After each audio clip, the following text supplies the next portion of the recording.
ng Bureau of Customs ang isang sports car na nagkakahalaga ng 45 milyong piso.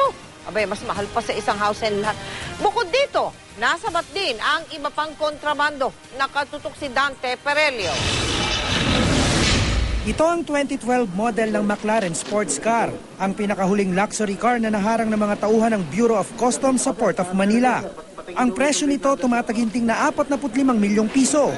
Paglabag sa Tariff and Customs Code ang kakaharapin ng consignee nitong si Edgardo Reyes dahil sa maling pagdedeklara ng kargamento na galing Amerika.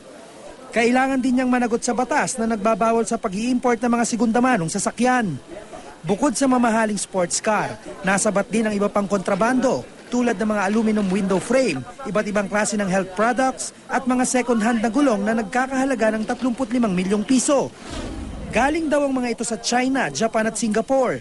Itinanggi naman ng mga forwarding company na may kinalaman sila sa smuggling ng mga naturang kargamento. Tulad ng dati, ididispatcha sa pamamagitan ng pagsusubasta o donasyon ang mga nakumpiskang kontrabando. Hindi naman tayo titigil din siyempre sa pag-alam kung ano pa ang background nitong importation na ito.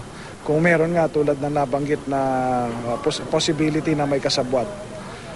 Basta tayo, paghahandaan natin ito na isama sa listahan ng mga isasampa rin natin ang kaso ng anti-smuggling.